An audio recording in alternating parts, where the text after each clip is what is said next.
Vinaka for logging in. Noa'ia, Mauri, everyone.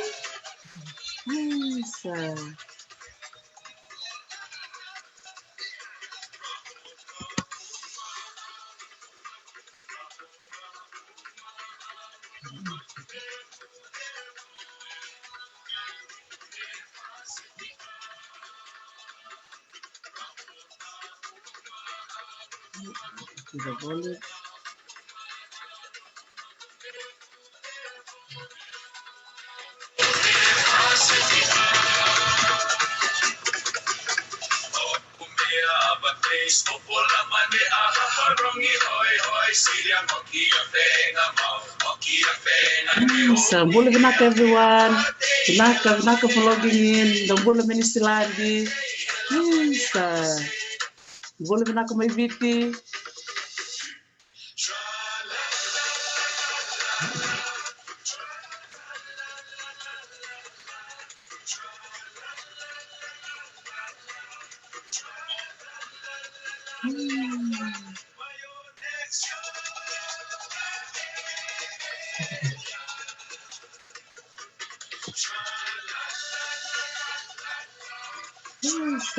Bula Vinaka today Matthias, Ulamila Mariwai, Bula Vinaka Mariata Ringamoto.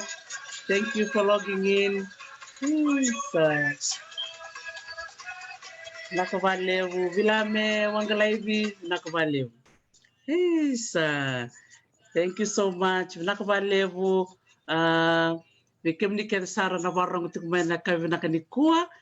Greeting everybody on this beautiful Saturday evening. I understand in New Zealand and Fiji. It's a Friday evening here in Hawaii. Sending lots of love to everybody logging in. Vinaka Fesaitu Solomone, Moana Pasala. Oh, there's a big Rotuman crowd tonight. Vinaka vakalevu. Appreciate the time that you've put aside to listen to our wonderful Talanoa that we have in front of us today. So for those of you who are logging in for the very first time, my platform, Talanoa with Dr. T, decided to put this program together leading up to the Rotuma Day. Yeah, so the Rotuma Day is coming up on the 13th of May. So today is the 1st of May.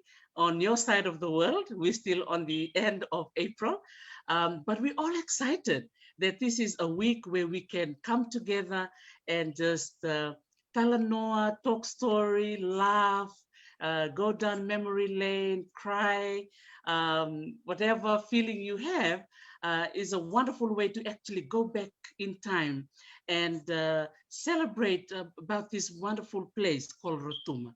And I know many of you are from Rotuma who are logging in. Some of you have family connections with Rotuma. I have lots of friends who are from Rotuma, and I'm looking forward to the day when I will actually go and set foot on this island called Rotuma. And I'm just so excited that we have such a wonderful lineup this week. We started off with our sister from Samoa, who actually came over and be part of our Talanoa series, Tupe, Solomon Tanawai. So if Tupe is listening, Vakambula Chukayani Tupe. And also we had Madam Marietta Ringamoto, who came to Talanoa to us on Tuesday. And then we have the archaeologist and Professor Thane Lady Foggett from the University of Auckland, who actually put up the challenge to our young Rotumans, young and old maybe. If some of you would like to, go over to the University of Auckland to study whatever you want to know about archaeology or anthropology or any field of study, Professor Thane has opened his door for all of you. That is very rare. He was so moved and touched that we invited him to come on Wednesday to share his story of going over to Rotuma, not once, but twice, going over to Rotuma to do his archaeological research. And then we have the beautiful Fesaitu Solomone, who came to us and shared about the work that she's doing on the teaching and revival of the beautiful Rotuman language. So New Zealand is really taking the lead, I must say. And I really want to take my hat off to her and others who are supporting her, plus the other churches who are also teaching the language as well. In Auckland, in Hamilton, and going down to the other parts of New Zealand, even to Christchurch. So it's really, really wonderful to see the beautiful support for the Rotuman language. And then last night, we all traveled to the jet set town of Fiji, to George Factofon, who was so gracious to come on board through the invitation of Madam Marietta Ringamoto to come along and share his stories and memories of living in Rotuma in the 1950s and the 1960s. So if any of you missed out on those episodes, don't you worry. You can check out my YouTube channel on Talanoa with Dr. T.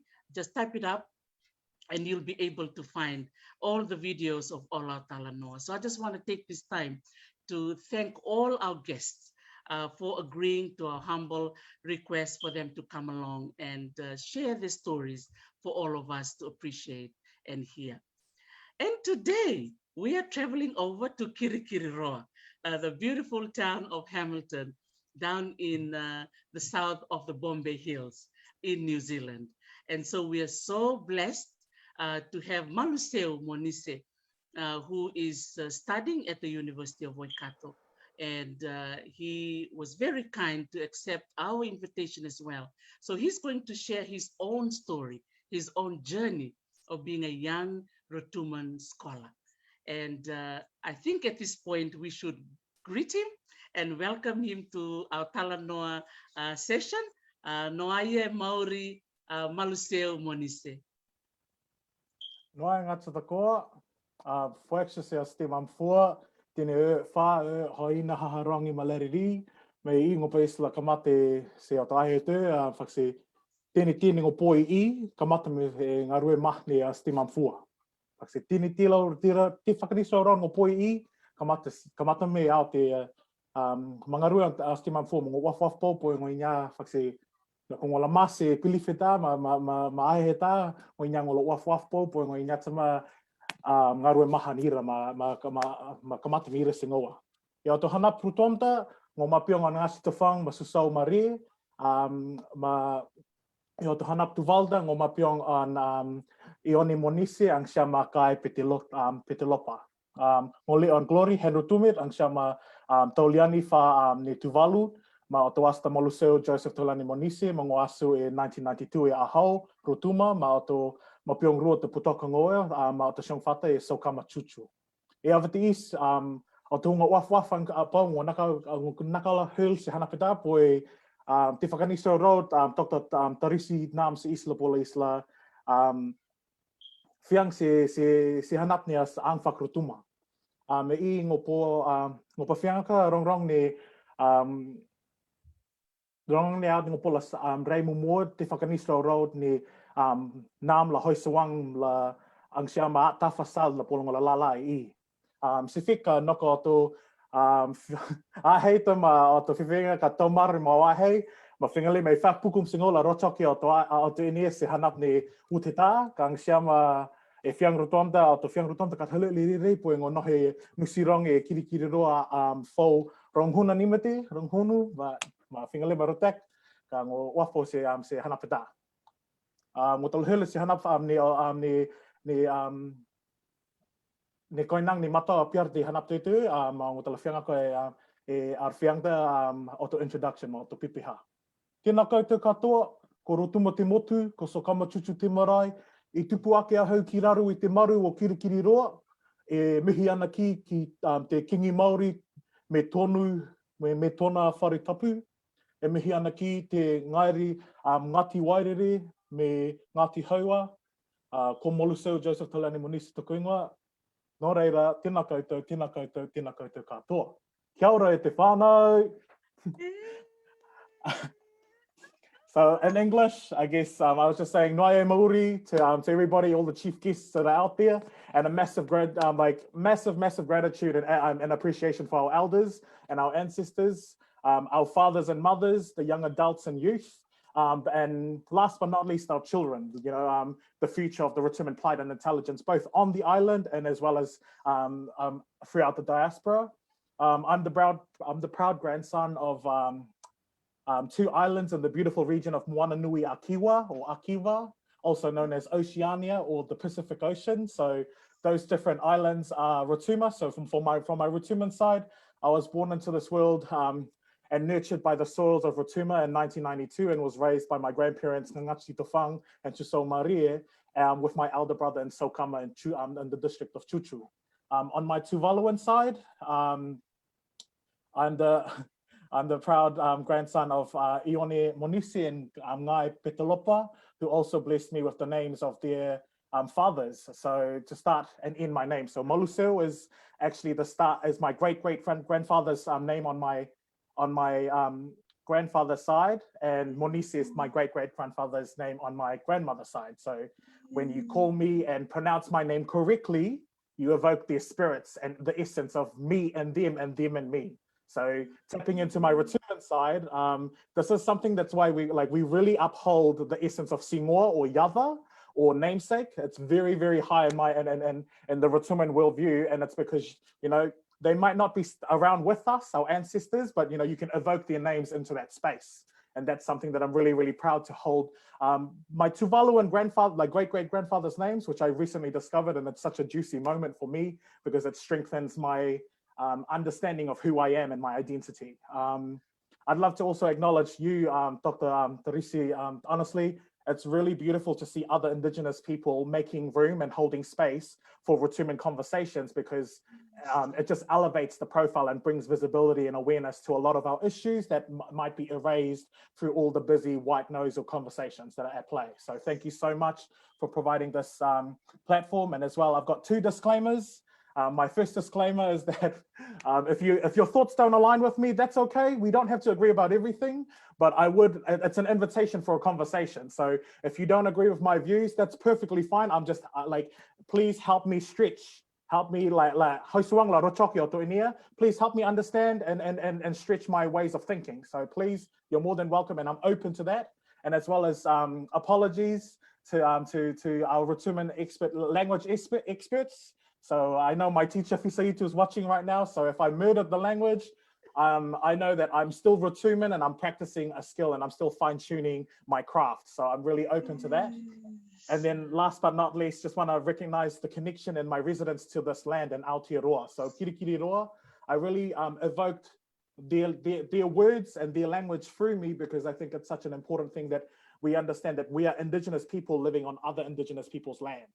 So that's something that I really want to uplift. And also I have made really close connections with a couple of whānau or a couple of family in Ngati Wairere. So that's one of the local iwis, as well as Ngati Haua, and they're the kaitiaki. So they're the protectors of these lands. So it's always good to always uplift and always really direct the conversation back to the mana whenua and the original protectors of these lands. So that's something that I'm really, really aware of, but that is a conversation that maybe we need to have on a wider scale, is how do we, you know, relate and connect in other Indigenous people's lands. So that's me, whānau, and thank you so much. Ooh, that's beautiful. Vinaka vakalevu, Maluseu, for such a beautiful introduction. You just, lifted the spirit in this room.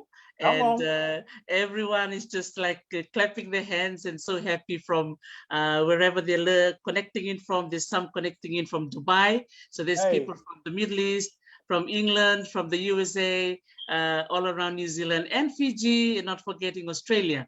So Vinaka vakalevu, Maluseu, for such a wonderful, powerful introduction, and also acknowledging, both of your sides, your Rotuman side and your Tuvalu side, and what a wonderful way, to start it off, and acknowledging the power of names. Names are so powerful. Don't you agree? 100%. They evoke our ancestors and the intelligence that they bring with the names. These names don't just because when we don't see them around, it doesn't mean that they can be evoked into the space. And I think that's something that I really back up Fesaitu around language, because language, from my worldview, kind of shapes how you look and see and walk through life. So if we're all speaking from a Rotuman worldview, that's actually a niche worldview compared to the rest of the knowledge bases out there in the world. So that's something that we need to keep and protect and uplift, from my worldview anyways. Absolutely, absolutely. So people are saying choo-choo in the house, choo-choo Hey, in the house. So come on. My grandfather's a chief, so you know I have to uplift him. When I say ngangach titofang, I'm really uplifting him, that he's well and alive. He's well and alive with me. So Vinaka vakalevu. So would you like to share with us your memories, you know, of choo-choo, or memories of Rotuma, for those of us who are listening in, and acknowledging our friends from Japan. So Japan also in the house. Konnichiwa. Yeah. So yeah, so if you would be able to take us back in time to any memories of choo-choo that you would like to share with us, Maluseu. Beautiful, beautiful question. So I consider my Rotumanness, or the identity or sensory experience of being a Rotuman, as a gift. And so like, I guess for me, being a Rotuman is such a gift to me that I'd like to actually just start by saying that it's a tifakanisi. So tifakanisi and Rotuman is basically like a translation or a transfiguration of gift. But I just want to dive deeper on tifakanisi. So let's say tifakanisi. So this is te. So if I'm giving this fan to you, and so te is like, so this is the fan, and fuck. So I'm just mansplaining it for anyone else who doesn't understand tifakanisi. But for all the Rotumans, please bear with me. You're already there and you're intelligent, but I'm just mansplaining it for anyone who else, so they can relate as well and they can see us. So tifakanisi basically meaning te, and then fuck is kind of like, or to act like, or to be like, and hanisi means love. So when I say tifakan, like my Rotuman identity is a tifakanisi, I basically mean it's an extension of my love. This is like my love, and this is my love. So when I just basically wanted to start there with when it comes to Rotuman identity and the gift that I've got, the tifakanisi that I've got, is that I'm able to walk through this world and see through a Rotuman lens. So growing up on the island, it was such a beautiful thing for me, because I guess I realized in hindsight, looking back from my positionality here in Aotearoa, that I've been here for the last 21 years. So I guess when you look at bodies of knowledges, they speak around the formative years. The first 7 years on Earth shows and indicates your boundaries and your imaginations that shape your worldview. So I had the absolute privilege to be raised for the first 7 years on Rotuma. So as you can imagine, my worldview was completely different. My boundaries were different. My imagination was different. And there was so much, like when I say that there was so much nurturing, there was so much nurturing from the soils, from the water, from the air, and then from our koinanga. So everybody that I came amongst, like came in proximity to, they really allowed me to see nuances of love, nuances of kindness, nuances of hard work, celebration, dedication, belief and faith, autonomy, and then interwoven relationships between, I describe this concept of me, we, and we, me. So there's no me without we, and there's no we without me. So it's an interwoven relationship there. So I don't really need to explain that. But it really takes me back to my family and the way that they passed knowledge to me. So I always felt really, really like, you know, they always say it takes a village to raise a child. So I'm like, okay, well, if I'm the child, I'm a mirror reflection of your teachings. And I still consider that really, really close to me right now. And because like when I look at my mirror reflections, I ate 3 meals a day. I went to school. I was enriched culturally and spiritually. And that's for the first 7 years of my life. And I guess to me, when I look at and remember all the adults that would gather, and like, this is one specific memory that's coming to me right now, but all the adults would come and practice for choir, you know, like Tonetni Tu, or like for the meeting for the village, or for our district. And all our kids, we would be playing outside, and that's when you got to play hide and go seek, or that's when you would get to really, you know, play tag, or then we would play catch. So there was this game that I specifically remember. We would play catch, and you'd have 2 sides, and we didn't actually have a ball. So we had, I don't know if you're from Rotuman and you're watching, and you know, it's kind of like a square love heart. if that makes sense. And we would throw around that ball. Well, it was a fruit of a tree. So it was a square love heart, and it was a fruit of a tree. And we would just throw that, and we would utilize that as a ball.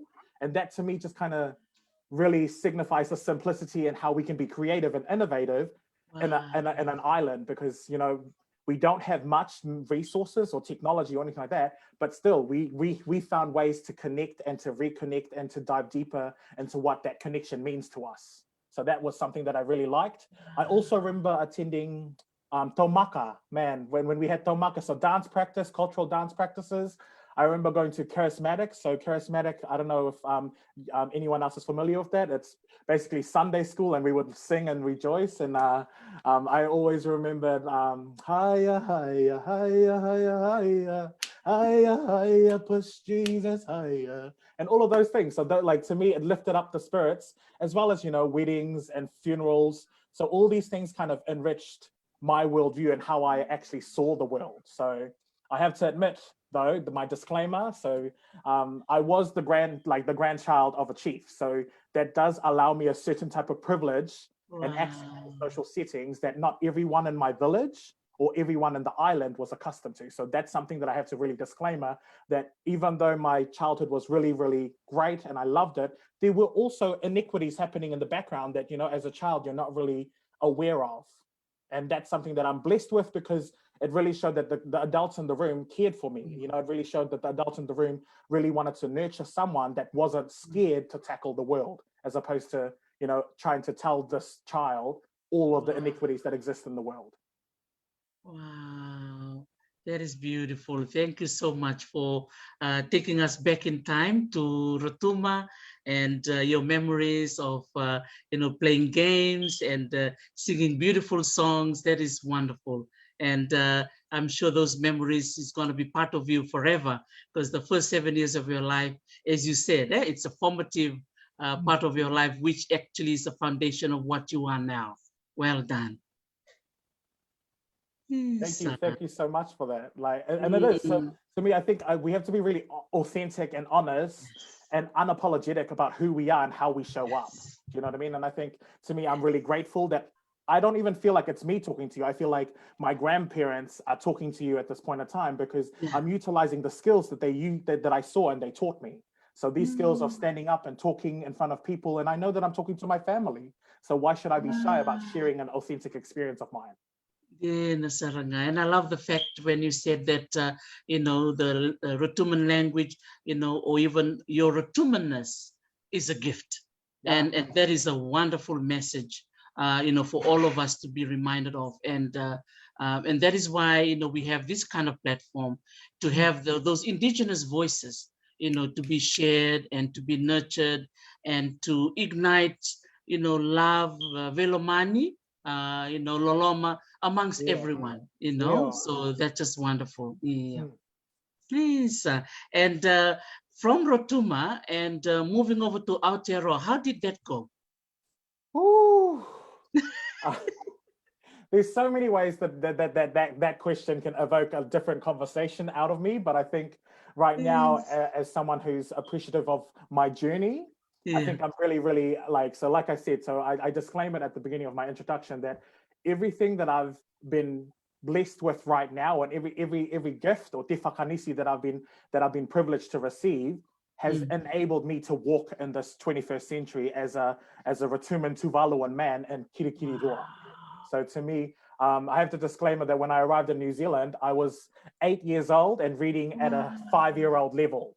So my introduction and indoctrination into the curriculum was rough, and as everything I learned on the island was like, it almost became instantaneously useless, as I was not, like, you know, I was in a vulnerable situation where the body of knowledge that I had accumulated for the last 7 years was not nurtured or valued at the equal standing by my primary schools and my secondary schools. So I do want to acknowledge actually and give grace to the many brothers and sisters and anyone who is in between in terms of gender diversity, who has actually been through this process and have come out to learn that, you know, for me, this is actually not a new story. This is not a new story.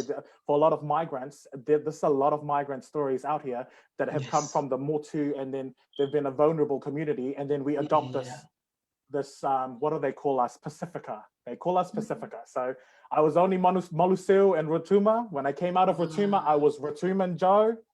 And then when I came to New Zealand, I was Pacifica, which is an umbrella that that New Zealand utilizes for, I guess, to sum up all the Pacific Islanders into one boat, but they don't really know the richness and the depth of Moana Nui a Kiwa. So with that being said, I also so with all of that at play, I feel like, to me, the correct terminology shouldn't be culture shock. I think a better term would be used for this would be culture trauma or attempted genocide of my indigeneity, because, you know, we don't know what we don't know, and then we're exposed into these environments. But at the same time, we have to be really critical about this. No one's at fault because everyone was not equipped with the right tools to navigate the space. So I'm not throwing blame anywhere, left, right, or center, but I think it actually adds value to what best practice looks like when we start to, because there's, I mean, nowadays it's completely different.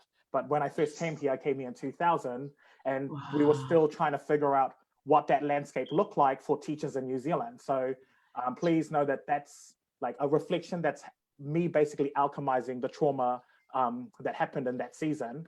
But I didn't see, if I'm being honest, and I feel like I have the permission to be honest in front of this platform, I didn't actually see the importance of studies clearly until, well, at least from my own worldview, until I started my master's journey. Because here in Aotearoa, I'm away from Rotuma and as well as Tuvalu. So my master's journey actually started in 2019. And so that's been really like such an awakening of strengths and strength to strength and powerhouses that are intellectual thinkers from Moana Nui, so from the region of Moana. So the likes of Albert Wendt, Tirasia Tiaiwa, Apeli Haofa, Linda Smith, Alice Tipunga Somerville, and there's so many different, so I can name people, so those are people who are published and authors. I can name my aunties and my grandmas and my people that have been around me that they didn't have the platform to be, you know, up there in front, but they were teaching and walking by those standards, and they kind of showed me. They didn't teach me, they showed me how to carry these values. So when I looked at all of these powerhouse thinkers in the Pacific, they really taught me that, you know, it allowed me to fancy myself and my people, as well as us and our people, that we are actually very, very intelligent people. We're articulate, we're scientists, we're marine biologists, we're cosmologists, and all these words I frequently associated with Western ways of being and not actually attached or in proximity to me. So that was really like an awakening, because it really dismantled everything that I thought was real, that I accumulated in New Zealand for a long time, because through the decolonizing process, or actually what others actually use, which I really am intrigued and interested in, is re-indigenization or re-ceremonialization. So those are things that I really identify with, because at least that way we're actually remembering the past, or remembering the gifts and the you know, all the things that's blessed for us. But yeah, understanding that framework was a big, massive blow to my ego, because I actually relied on the Western pillars for success and validation to win fictitious arguments. So the quote that comes to mind is that, you know, for this specific scenario in my life, was that my body told me no and no and no and no, and then that you are tired and you need a rest. But my environment actually told me, yes, climb the corporate ladder, hustle, get that paper, you can do this, muscle through, don't listen to your body, you know? So that was really something that I'm aware of now. But in terms of my formal training, my formal educational training, my undergrad, I did business studies and majored in marketing. And that was kind of like a 3-year tick box activity to gain better employment opportunities. So that was a tick box activity. I worked full-time at night, counting and balancing accounts for all the banks in the region, and studied full-time during the day. And that certificate actually allowed me to get into the door. So I was able to be interviewed, because I changed my name as well. So I used my middle name called Joe Monise, and you can see it there. And I don't mind that people call me Joe or Joseph, but at the same time, if you feel like you want to relate with me and connect with me, call me Maluseu, because you'll evoke my great-great-grandparents. So that's where it's at with that. But with that being said, I I feel like I'm rambling on because I've actually got notes here as well, but feel free to ask questions because I do not know how to start because I'm a storyteller and like my people, I will hold us. Oh, I just love the the way when you mention about your journey now, to start your master studies. And I know, like, when you mentioned that when you were 8 years old, like, you came to New Zealand, like all that 7 years of nurturing or the knowledge you brought from Rotuma, you Oh, felt, yeah. that it was kind of maybe useless and all of that. Do you find that there's a 360-degree turn now, that now you're doing your masters, that first 7 years of your life and all the memories and the teaching are now coming back to use? Dr. Tarasia, this is why you're a doctor. You're too smart. You already know. You already been through this, and it's the reflecting and remembering who we are is kind of like the Yes. key. So I think you already Yes. been through your own phase in this. So that's why I'm saying you are too smart in this space. You can see right through me, and I will definitely applaud that because you're right. There is a bit of a 360-degree because we're able to tell our own stories. We're able to Yes. articulate our own frames of knowing and our own ways of articulating what intelligence is from a Yes. Rotuman worldview and a Rotuman perspective. And that's needed. Like we need that type of intelligence and that type of perspective because 9 times out of 10, we're being erased from a lot of conversations, and I think there's so many ways I can take that with, but I don't want Mm, to be too critical because I'd like to actually talk with my community about what they feel about this first mm, before I go and empty out our dirty laundries for everybody to nitpick and figure out for themselves. Because that's what it is. It's exploitative ways of them trying to tell us and define us how we should think and operate. And I mm, don't think that that's the point of academia, at least, to mm, entertain various knowledge bases. mm, mm, mm. Yeah, no, you're absolutely right. I think the key, I mean, when you come to university and studies, you are allowed to be critical. Yeah, and being a critical thinker, is part of the journey. Mm. And so, can you tell us a little bit about your master's topic that you are doing now, or the research that you're doing at University of Waikato? Because I mentioned to you that I also studied at the University of Waikato, and I There really must be some enjoyed. juice in the Waikato, okay? There must be some juice in the Waikato. It's the water. It's the water. I think so. I think so. I really enjoyed studying there at the Department of Anthropology, and also at the Maori and Pacific Development Program that myself and Mr. Bunindilo, both of us did our masters there. And we were also there when Dr. Evi Nambalarua was also working there at the university. Mm. But I'm just so glad, you mentioned all those Oceania thinkers, Dr. Teresia Tewa, Albert Wendt, and even Really what's the how other one? offer. Yes, Peliho Offa, who has really shifted and changed the way we look at ourselves, Mm. the way we look at 100%. Oceania. Yeah, Mm. absolutely. So I also had my own, way of relooking at my journey. But Go since there. the spotlight is on you, tell us what your journey is right now, and what is exciting about the research you're doing, Mm. Maluseu. Yes. Well, I don't want to reveal too much because I still I feel like I don't want to build up expectations for everybody because we know Sure, when sure. things start moving and traction and people start to have various different ways of Dina. thinking about that idea. But at the same time, it's definitely like if I can explain it in a short Sure. abstract, Yes. it's taking a Nice. snapshot.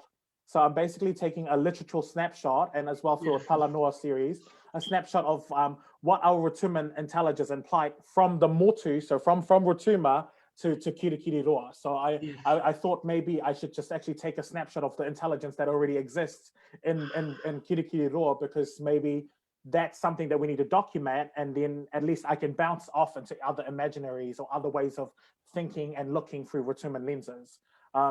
But that's something that I really am passionate about because it's actually asking of me to take stock and take inventory of our elders and what their plight was to get here because in Waikato we don't have a big community of Rotumans and we still somehow are able to sustain our Rotumanness and our Rotuman way of thinking and Rotuman way of working and walking on this earth. So there must be something that's adding to that fuel, and I don't know what that is, but that's the question. We want to go and dig deeper to see if maybe we need to create community events in Waikato, or maybe they don't want it at all and they like the autonomy of staying separate and in their silo. So whatever that is, that's the juice that I kind of want to dive deeper into. But yeah, I think it's really important that I actually, so if you're watching right now, I'm encouraging you to actually jump into the research space, because you've been a researcher all your life, because you have eyes and you have a mind and you've got a mouth and you're a thinker. So because you're a thinker and you were born observing the world, you actually have a unique lens of how people treated you, how people treated you based on your gender, based on your various human identities. And that's something that we need to be out and open for the Rotuman journey. And I think there's also conversations about enoughness and what is Rotuman, all of these things we need to hash out and private first, maybe, or maybe in a Rotuman settings first before we go out into the public domain, because I'm very, very aware that, you know, exploiting vulnerable communities is very easy nowadays. Absolutely. Wow. I'm just so happy that you were in that space. And as you said, you know, research is such a, you know, a critical a way of documenting, you know, our journeys and our stories. As we all know that we as Indigenous people, we are, you know, great performers, you know, we are, as you said, you know, we are natural storytellers. But when it comes to the world of the Palangis or the Wavalangi, they're looking at, you know, the writing and the documenting of everything in black and white. So I think with the university study, do you agree that you know, that is something that we can be encouraged to do, to start writing and documenting our own history? Yes. Well, I feel like even that question is also level, because, you know, we don't want to keep on relying on another form of archiving. Yes. To really solidify and hold all of our knowledge bases. So maybe we can come up with our own indigenized way or our own Rotuman ways of archiving our knowledge systems, because that's something that I think, you know, if well, for my worldview anyways, if I haven't presented to my community first, it makes no sense for me to go and present that to the World Wide Web, because you know, maybe I've got something wrong, or maybe I've got a spelling wrong, or maybe I've got an idea about kifakanisi wrong, and my community can actually enrich that. So that's where I'm really getting my community, and I'm inviting my community to actually just let me know, hey, are you on the right track or not? And even if it's just a thumbs up, or even if it's just you just reach out and add me on Facebook and just say, hey, I think you might be onto something, or tell me, hey, you're not on the right track, you need to hold back. And then maybe we can all come up with a collective answer, as opposed to working in our silos, which is really detrimental to the Rotuman worldview at the moment, because we're so under-resourced in that department. Yes, no, you're absolutely right. And you know, when you were sharing about the topic of, you know, having that Rotuman worldview and adding, you know, information or adding knowledge into it, I started thinking of our Fijian sister, Professor Unesi Nambombamba, who was also, I think, at some stage very alienated and maybe alone in her space. Which was in the education space, but I really that's dangerous, right? Like, that's so dangerous, because you're one talking to the many, and then you're being vilified, and because your views aren't the majority views, you're having to explain and like seek validation of people who don't think and are not of mind in that space. So I definitely like, I have so much time and patience for people who can actually like find new pathways for our indigeneity. So like, just to back that up, I'm really excited about that. Absolutely. No, when I was looking around during the time when I was also doing my studies at Waikato, and when I moved over to the University of Auckland with the support of Professor Stephen Ratuva, I was very fortunate to be introduced to Professor Unesi Nambombamba and her Fijian Vanua, you know, research framework, because we know that, you know, Linda as well. Smith, that's right. It's really nice that all the other, you know, the Talanoa framework, and with the Kakala framework from Tonga, with Dr. Konai, Helu Thayman. So it was really lovely that Professor Unesina was able to create, well, not really create, it was already there, but she was able to articulate it in such a way that we can be able to use a Vanua framework as an indigenous Fijian to empower you as a researcher to go into the community and work with your people. So I really take my hat off to Professor Una. Now I can visualize you, Maluseu, in doing something equal or even better than what your fellow Tongans, Samoans, Cook Islanders, and Fijians are doing in terms of creating our own research framework. Would that be something you would like to challenge yourself, maybe after master's, maybe PhD? Yes, if the finances agree and if all of these inequities that at play agree that I do it, but I think we already know that that's something that's needed for us to maneuver into the 21st centuries and for us not to be always consistently relying on other knowledge systems to explain our own. I think for me, I'm really, really attached to Albert Wendt's notion of va and space. So to me, that's something that when I found out what that actually meant, it's the space between sharing knowledge, it's the space between everything. So when you're really looking at that, it changes everything. So if you think that knowledge is a tifakanisi, so if knowledge is an extension of my love and it's an extension of who I am and my identity, how would you share that in a space? So the va is looking at the space. You're sharing that space, and that space is actually, so in the Maori worldview, te po is when potential happens. So the darkness is when the like massive potential is growing. So when you're looking at from that worldview, it's like you're looking at va and you're like, oh, okay, so this is where we actually swim and actually try and look and support each other through ignorance. We're trying to actually help each other through the va, and we're trying to navigate through the va. And there's so many ways to take this point in terms of space and navigational compass points. But I think it's really important that we look at the va as something that's a sacred place. So the Samoan intelligence and the Samoan thinkers, they look at va as a sacred space that we hold. And I think it actually can be translated to a lot of other indigenous views, because it means that we would be sharing knowledge in such a different way. We'd be sharing, would be articulating and holding space for other difference, other opinions or other knowledge. We'd be holding space to explore what that could actually look on as a garment that you try on for a day, Absolutely. I'm really glad, that you were into that space, because I know with Professor Okusi Mahina, also Dr. David Kaili, the Tongans, and also Dr. Albert Refiti from AUT, they are in that space of the ta and the va. And it's just so refreshing, when I sit within the same space, hearing them, talk about those kind of things. And then for me, I'm thinking of you growing up in Rotuma in your first 7 years. You had your own va in Rotuma. Yeah. You definitely know. And see, this is what I'm saying is that, see, I love that you created va for us to come and have the conversation here. Yes. So you also have uplifted the Rotuman intelligence and entertained that throughout the whole week. So this is what being va, this is you walking in the garment of va. And this is all knowledge bases that's in the region of Moana Nui a Kiwa.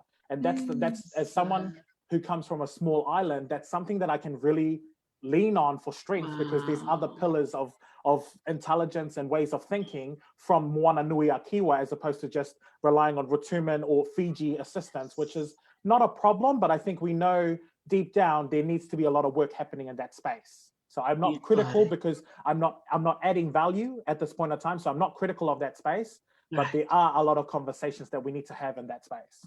You're absolutely right. And I also, I really like what you said about, when I was talking about how we need to document, and write, like maybe the kaivalanis, what they expect us to do. Why can't we do it with the way the Rotuman would like it to be?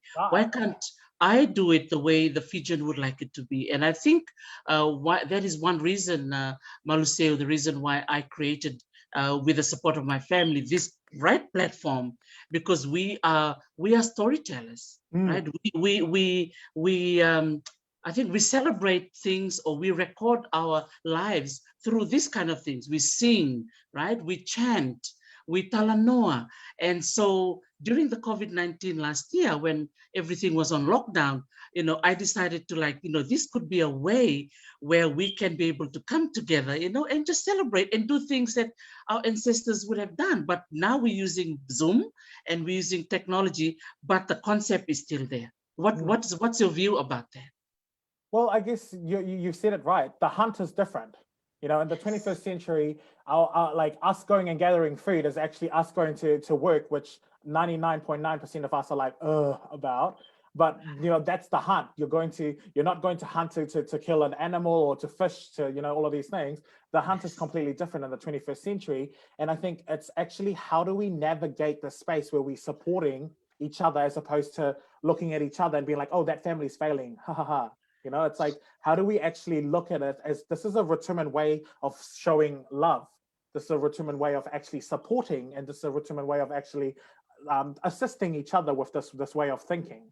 Because to me, I think in a way and there's always this argument of we have to keep up with the rest of the world. And I'm like, what if we didn't?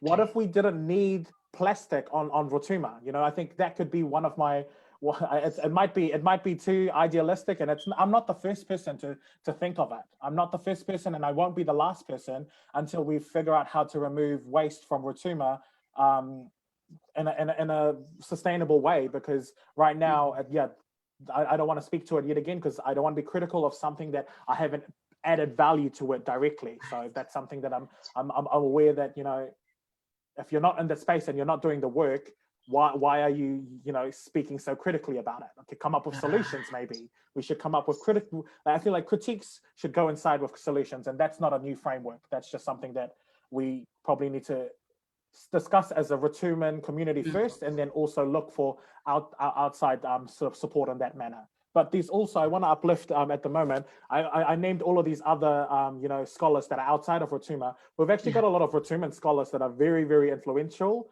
And then they also speak. So I want to acknowledge Viti, and she's one of my cousins. We share the same grandparents. I also want to acknowledge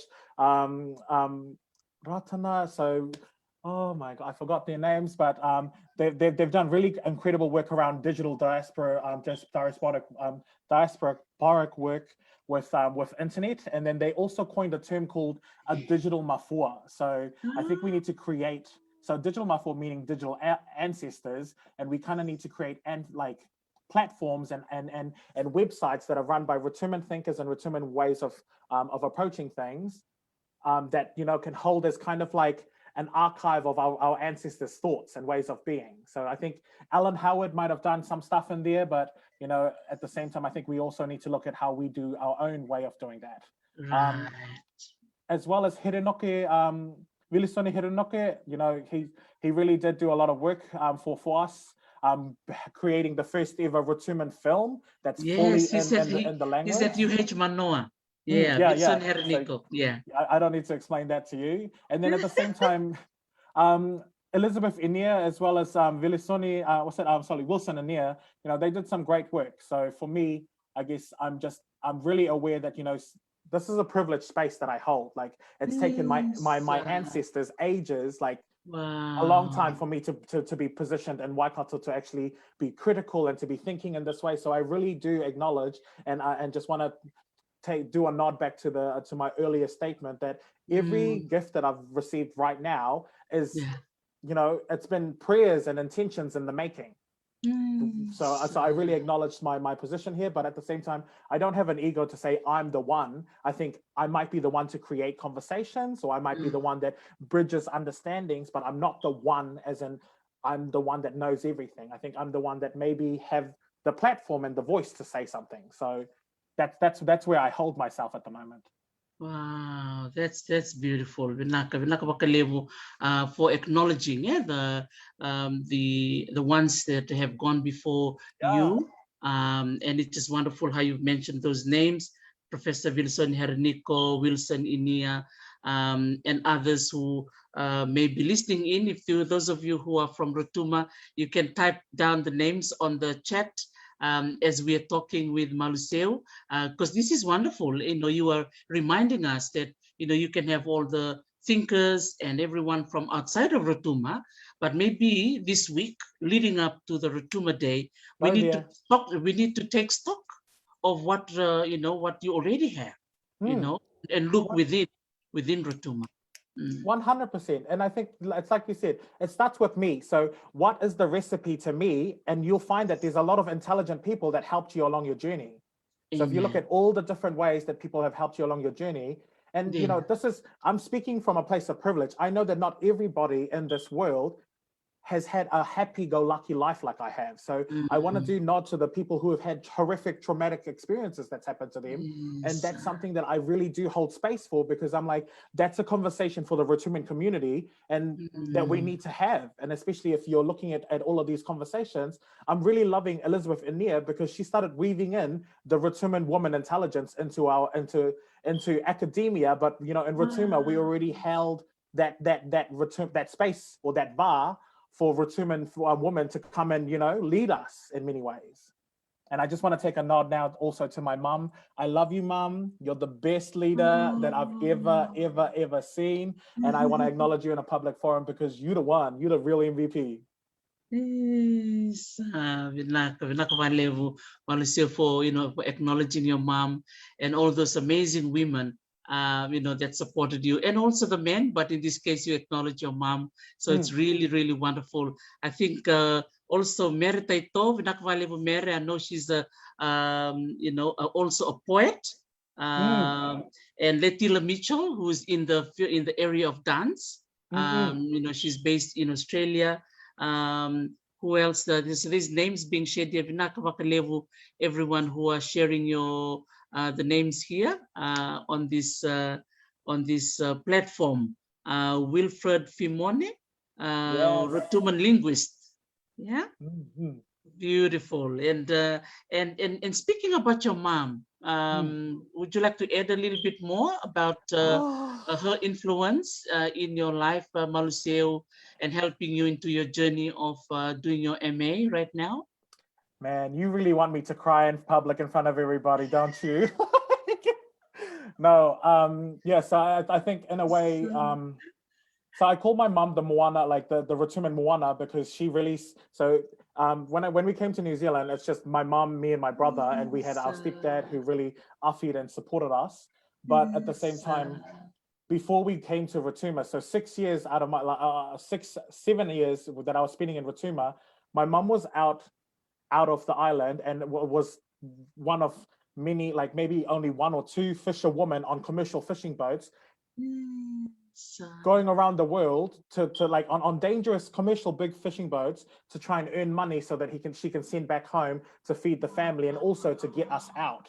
So when I really think of my plight, when I look at all the strength that she has in that capacity to be bravely, being in the va of Moana, being in the depths of Moana, and also, gathering fish to feed, the commercialized and capitalist companies, but at the same time earning money so that she can send back home. And I think that's the nuances of privilege, because I feel like there's so many levels to privilege, but there's nuances to privilege, because you can look at it and be like, oh my God, she's doing such tough work. But in my head, I'm like, if it's for your kids, she's the biggest lioness in my life. She's protected me. She's really, nurtured me. And then she always was honest and transparent. And I think that was something that I really loved, because it really opened and allowed me to actually tell the truth. And one of her gems that's coming to mind right now is, you can lie to your friends, you can lie to your family, you can lie to your colleagues, you can even lie to yourself, just don't believe them. So that's one of the T's that she would always drop it on me. And it's because, she's so intuitive that she can tell when, I'm lying or when I'm not okay. And she would check on me on that space. And one of my number one medicines was obviously food. Yes, my mom is someone that I've really adored, and I think she's got a fandom of her own, because every time we go to Rotuma, everyone's always like, Auntie G's in the house, and I'm like, who's Auntie G? And she's got a name and everything, so she's got a following, because she's got a tenacity that's in her that she can really push through boundaries. And I think I've learned that strength, and I've witnessed that strength, and I'm learning that strength, as I should say. Wow, well done, and thank you to Mom, for that huge support. Yes, that she has given to you, and I'm sure you will complete your studies, with huge success, especially having those kind of support from within, your own space, within your own va at home, and then you can expand it to all the other space that you're going to work in within the Rotuman community.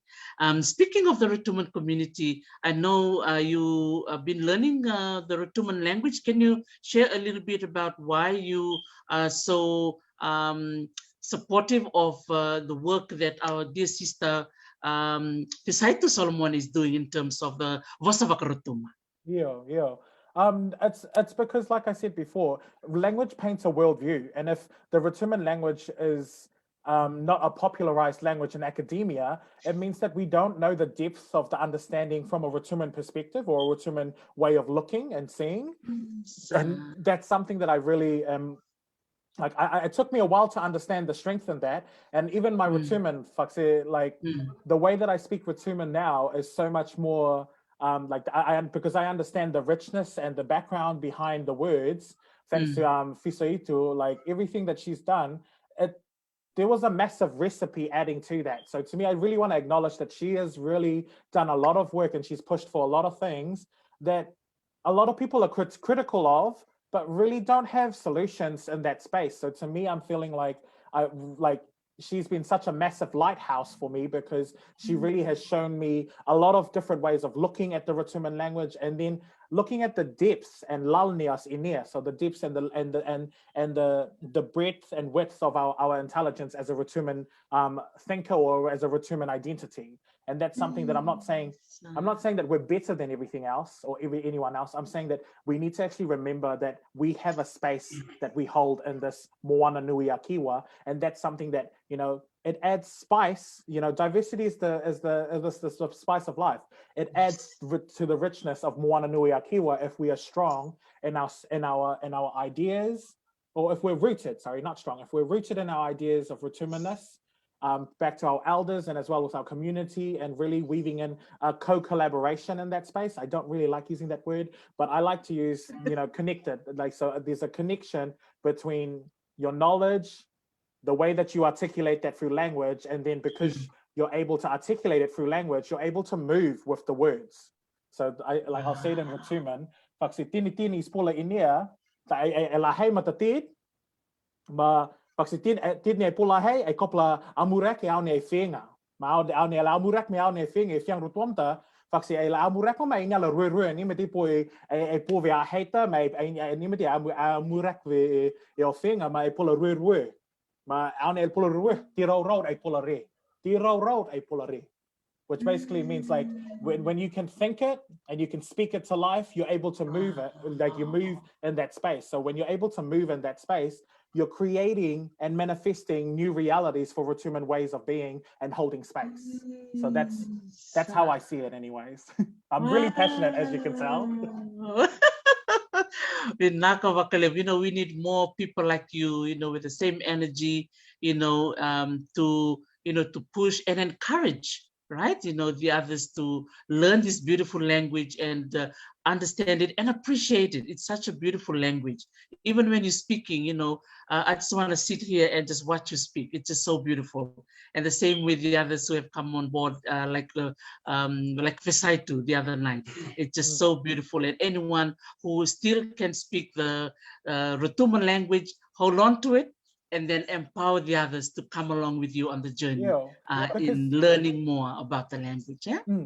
And I just want to rely on also my professors here, because so I had the privilege to be taught by Linda Tuiwai Smith, Sandy Morrison, Haley from I forgot, Kavana, and Alice Tipunga Somerville. So all of these big powerhouse wahine. So imagine they're females leading in that space and are up there and are actually, pushing the boundaries of what it means to wear whatever identity that they wear. So to me, I'm really, really blessed to be nurtured by a lot of women. And I think that's something that I really am not ashamed of my femininity or my masculinity, because I understand that, there's a space for both in this world, and if we don't balance that, it almost leaves us room to, you know, be thinking from a hegemony or thinking from a monolithic space where we don't actually expand and understand that knowledge is fluid, and, you know, some knowledge is really good for some spaces, and then we need to work with different practices in another space.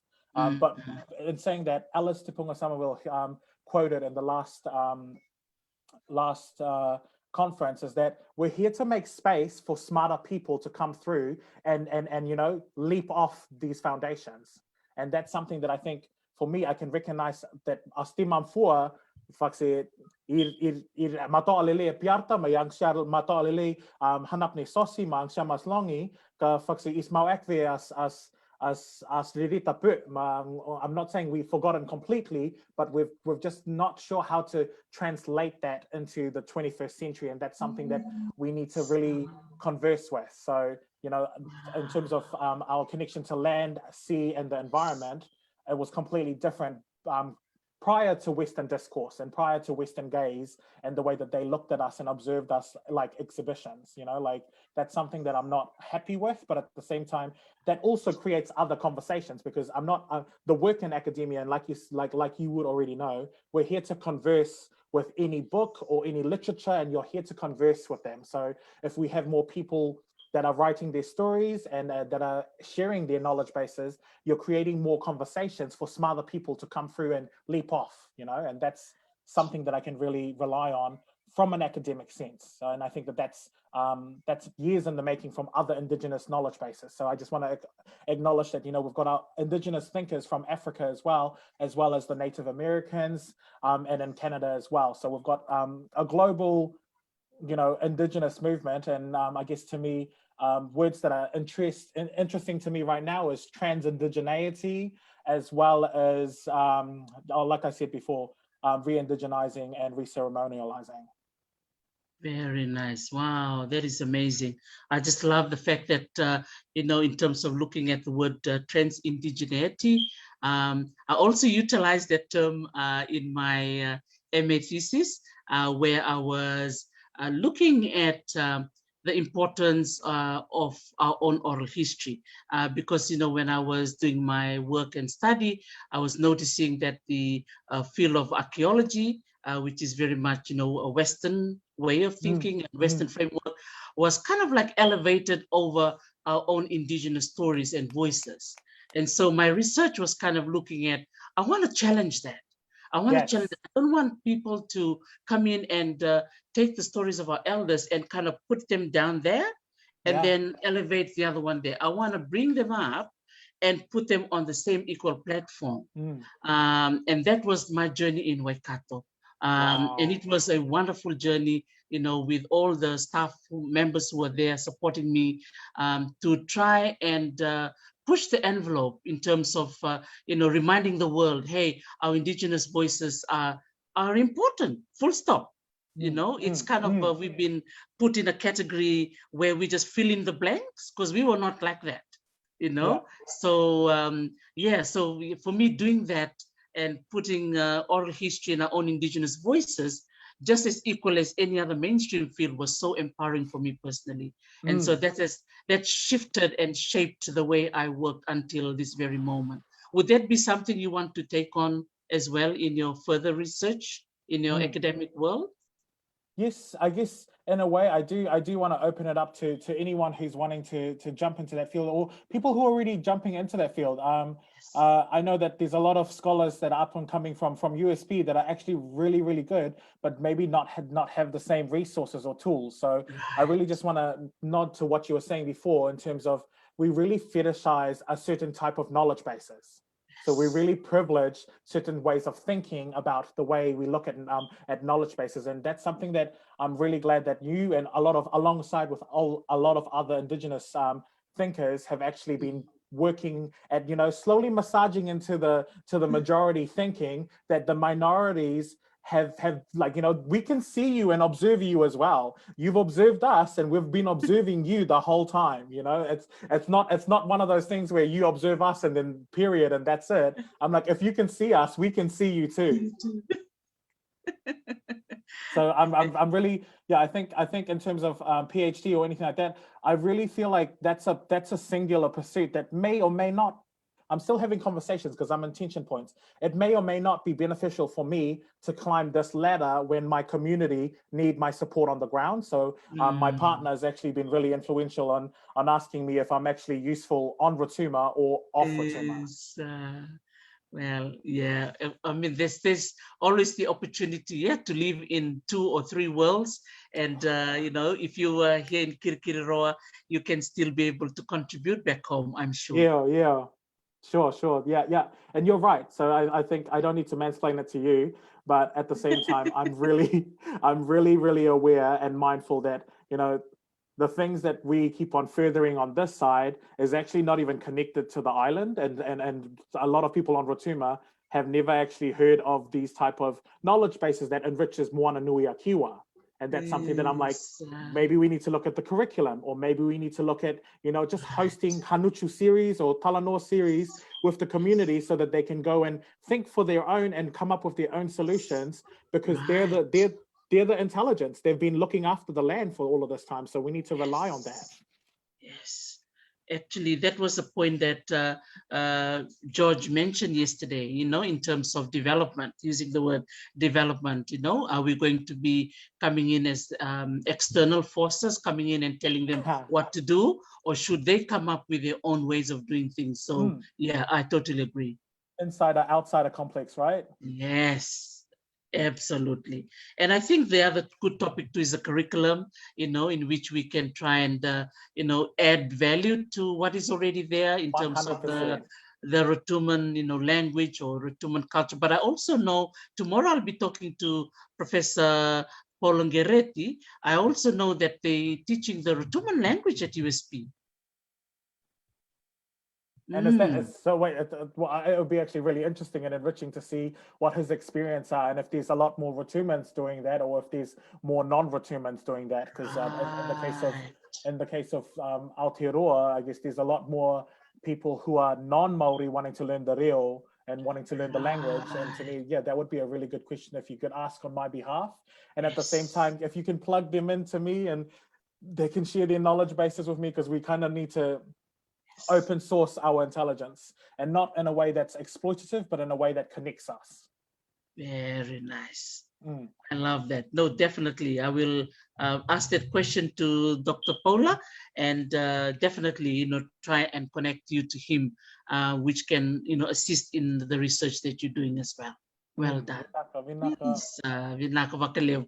Now to our last question for the night is kind of where we're kind of, you know, looking to the future in terms of like maybe like a visioning process. What is your view or just your vision of Rotuma, or maybe words of advice maybe to young ones who are listening in terms of education, for example, or language? What would you like to say? Beautiful.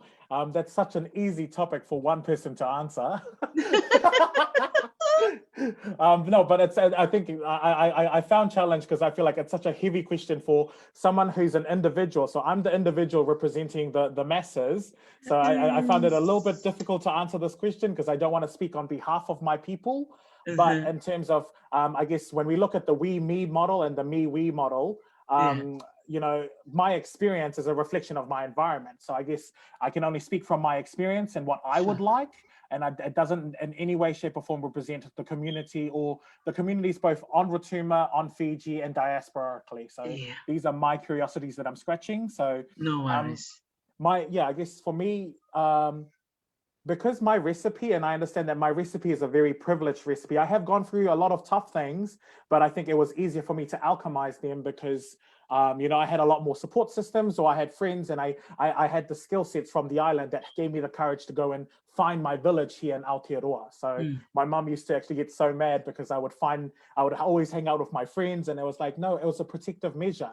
So parents, it's a hint for you. If your kids are not feeling like, if they're not at home at all, or if they're not coming home a lot, it's because they don't feel safe in that space. So we need to look at creating safe spaces for our families and our parents and kids to interact and, you know, explore ignorance together and support and love ignorance together, because that is you know, I'm aware that parents also aren't taught everything that they possibly can know, and they're working their behinds off to pay bills. So I'm aware that the blame game is not probably the best situation to jump into.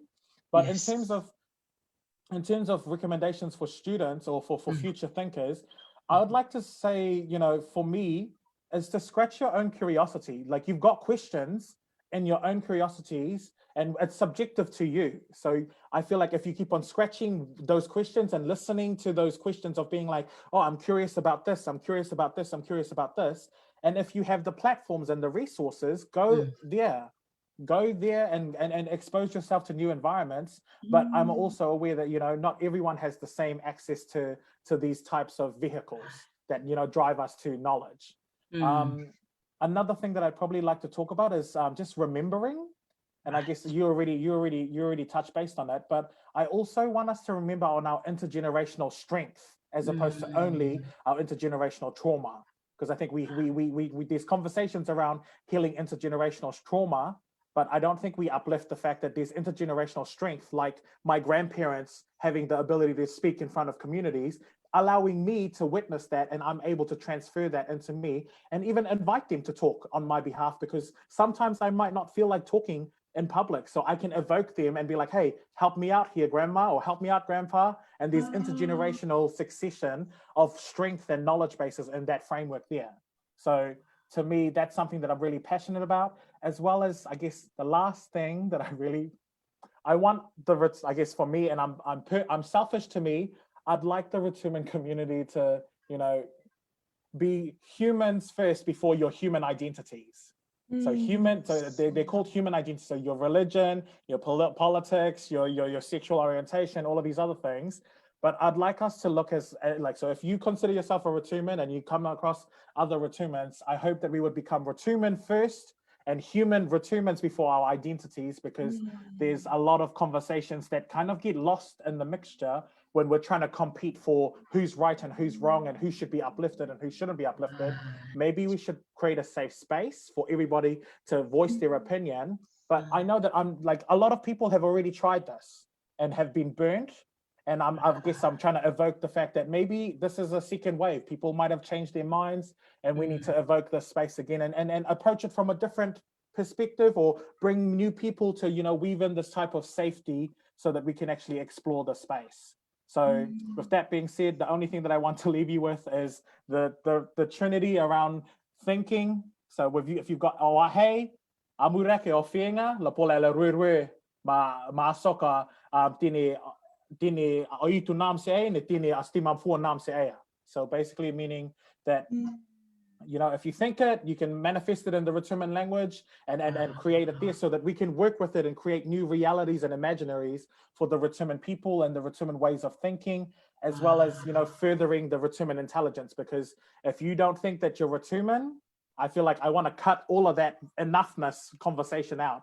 If you identify as Rotuman, or if you're born by blood into the Rotuman worldview, or if you're raised in the Rotuman way of living, there's no such thing as enoughness. Like, I want to remove all of that enoughness conversations. Rotumans come in every shape, size, and color. Rotuman comes in every type of thinking capacity, every type of ableism, every type of gender. And so to me, it's really understanding that there's more than one way to be Rotuman, and we should really appreciate and uplift that, as opposed to segregating to say, oh, you can't speak the language, so you're not Rotuman enough. And that's you're playing on dangerous waters, because people are disheartened, and then they'll spread that disheartening. I don't identify as Rotuman, and there's already a lot of factors that erase our identity as Rotuma. So I don't want to really jump into that, because that's a sensitive topic. But yeah, I think we need to erase. So if someone identifies as Rotuman, and however level their experience or spoken languages, I want them to be uplifted as a Rotuman, because there's no such thing as a one way to be a Rotuman in this world. And that's something that I truly, I'm gifting out, because it's not my conversation. It's not the words that are coming out of my mouth, but I feel like it's something that I've experienced, and I just want to share, because if I've experienced it, maybe other people have experienced it, and we can come together to have a conversation about what safe spaces are, to talanoa and hanuchu and support each other through adversity and complexity. Wow. Amen. Amen. Vinaka vakalevu. Maluseu for such those beautiful, beautiful words of empowerment and Yeah. encouragement. And many of our listeners here are just enjoying this Talanoa. I wish we can go for another 3 hours, but I know I will bring you back. I will bring you Yeah. back. There will be other sessions, Maluseu, that I will have down the line. And so I just like to take this opportunity to say Vinaka vakalevu to you for taking the time out from your own schedule on a Saturday evening over there in Kirikiriroa. And maybe I should say, for those of you who are listening in and maybe wondering what is Kirikiriroa, that is the indigenous Maori name for Yes. Hamilton. Is that right, Maluseo? Yes, that's right. So, so I guess this is the last thing that I wanted to share. So in Saukama, so I'm from so my people actually stay in Saukama in the districts of Chuchu. So Saukama is actually short for Saukamatanga. So meaning king, and then Kamatanga meaning where the first kings were established, or where the first kings were established. So I was nurtured in those soils, and a really clear link between that and where I stay in Kirikiriroa, which is Hamilton and Waikato, is that Waikato Tainui, and as well as specifically in Ngaruahi and Huntly, this is where the first Kingitanga movement was established. So this is where the first Maori kings was established to bring up the voice and for Maori concerns, because they can see that the Crown wasn't meeting treaty, like the Waitangi Treaty of Waitangi obligations. So to me, it's such a because I know that history. I know that I come from the place where they established Rotuman kings, and I currently stay in the place or in the region where the Maori King movement was established.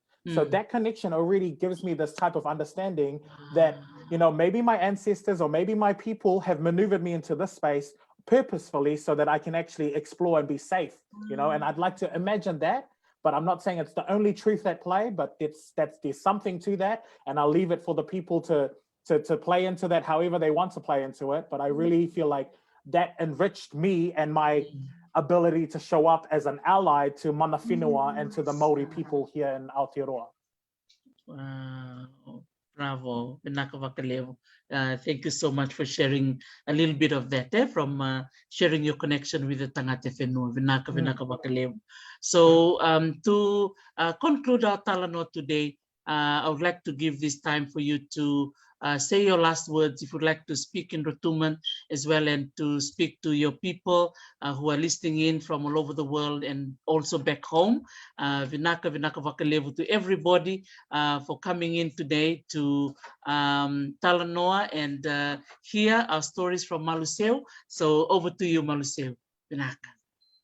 Mai ngā te koa, areaw te is, whakse ngorean fiapo, ngokatu fiang ta pere si famera ta koa, ka ang sia ngorek na kongkal fiangri, ma famori kal pola lem la hoisuanga ngoa, ma ngo fiang o tine o to hunga, ma tine o to ahei la pola ngwa amuraka si aua, fingale me pola hoisuang si ngoa, ma he fingale me pola hoisuang si au kona huangda ma na askoinanga ta koa, po e ngorek, anime te i. Mantira ro rila apo pota isa ma iska pumakre as te whakanisne as a hei whakrotuma mas fieng whakrotuma as rue whakrotuma.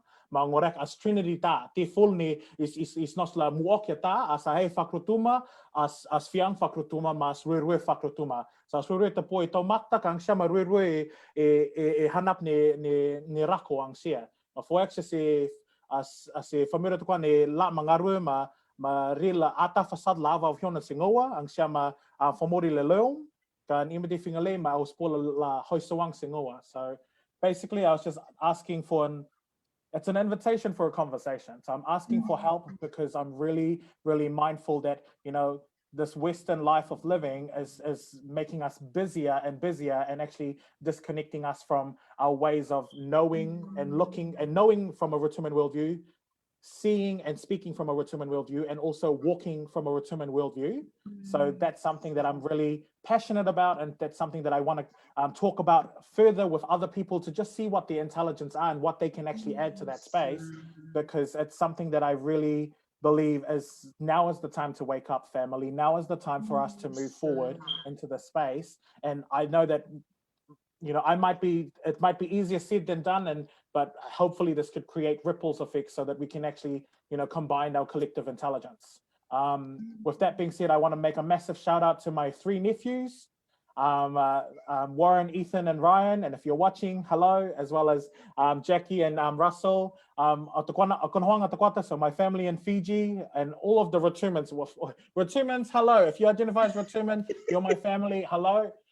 There's no doubt about it. And then at the same time, I also want to make a massive nod to my Tuvaluan side because, they've also made pathways so that I can be here as well. So although I'm really passionate and I've been raised in a Rotuman setting, I'm also aware that, I've got another side that might need my attention as well. So that's coming and working in progress. So I just want to make a shout out to my father as well as all of their connections. And with that being said, thank you again, Dr. Tarisi, for giving us this opportunity because, without these valuable spaces, that valuable VAR that you hold for us, we wouldn't be able to actually, bring forth our voices so that it wouldn't be erased in other conversations. So, Vinaka vakalevu hanistipo se emo kono huangta. Faeksia hanisi everybody. Ka kite ano. Yes, Vinaka Vakaleu Maluseu. I think on behalf of all of us who are listening in tonight, and there will be others who will be watching our live afterwards, we just want to say Vinaka Vakaleu and Faeksia to you for accepting a humble invitation to come on board and share your Talanoa, and everyone, even including me, we are all so empowered and re-energized. I think that's the right word, re-energized, so that we can reset, our way of seeing, our way of believing, our way of doing things, and for all of us to just to re-acknowledge our indigenous knowledge and beauty of what our ancestors, the wisdom that they gifted us. And so it's up to us on how we're going to share that knowledge, within this space, and for others as well that we can bless as we go on in life during this pandemic that we all are living under. So Vinaka Vakalevu Maluseu, all the very best with your studies. I will be cheering for you here in Hawaii. And please say hello to Alice and the team over there in University of Waikato. And I will see you again, maybe during the week of the Rotuma Language Week. Vinaka Vakalevu Maluseu. Faeksia hanisi po se AMO o Vivenda. So thank you for you and your husband. I know that the academic life isn't exactly the most glamorous life, but I just want to thank you for taking that leadership and pulling your husband along. So I also see your husband's always very active with the comments. So that's the type of support we need. Okay, when women lead and men can support in this space, but also there's a place for men as well. So I'm not against men. I'm not against women. I think that we need a fluidity between the two. Yes, absolutely. When you have the fluidity in the space. Let's go, Moana. Let's go, Moana. Yes, Vinaka Vakalevu, and I just wish you all the very best. I know there's a lot of your friends from Kirikiriroa, Mary, can see their names here all saying hello. Mary Gigiwanga, Vinaka, Philemon and Delai, Philomena and Delai, my sister from Auckland Girls Grammar. So really nice to see everyone connecting in today. Fesaitu Solomone, Vinaka Vakalevu, and to Madam Maria Taringamoto, Vinaka Vakalevu Sarana Vakarongomai. Meritaito, thank you so much for stopping by. And so is Letila Mitchell, Thierry Christopher, Vinaka Vakalevu Sar, and to everybody from all over the world. Yes. Oh, you got a song here? Okay. Yeah, Vinaka Vakalevu Sar Rotuma, thank you so much for listening in. And then tomorrow, don't forget to come for Dr. Paul Garrity, 7 o'clock. Yes. Vinaka Vakalevu Chuchu. Man. Yes. What a great conversation. And sorry if I just went too long. I just feel like I was prepared, and then my ancestors just went there. So I just let them speak. Absolutely, we just love the rawness of your response, and it's from the heart. That's the key, That is so beautiful. Vinaka vakalevu for that. And also, there's a lot of people logging in from Levo. Vinaka Mrs. Chupili Simmons. From Lambasa.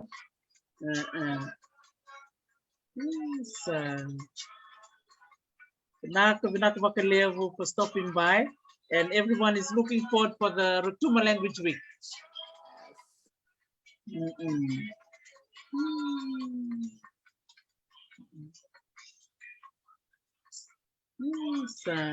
Helen Katafono, Vinaka vakalevu. Thank you so much for stopping by.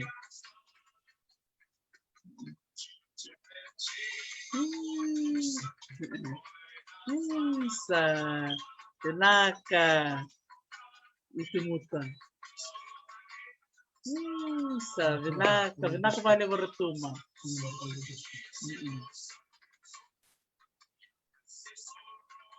Vinaka Fesaitu.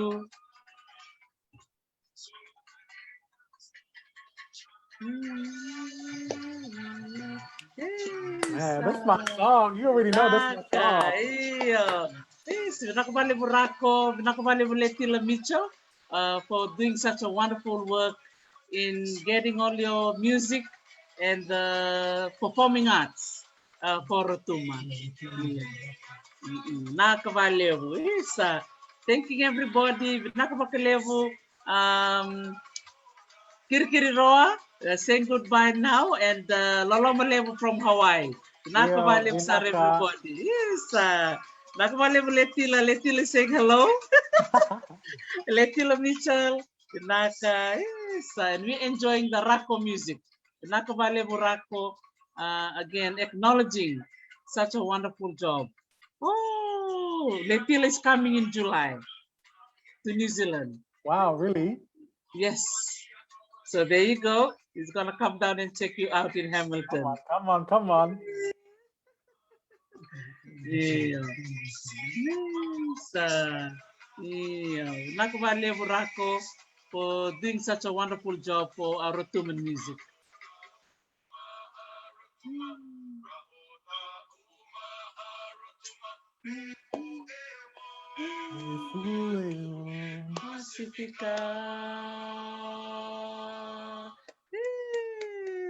Vinaka vakalevu sar maluseu, Mauri sar chukayani veikeda, Lolom sar vakalevu veikeda Academy Hamilton, Mode New Zealandi, Ktosavaka Mode chukayani, Vinaka vakalevu. Kakite. Kakite, wale.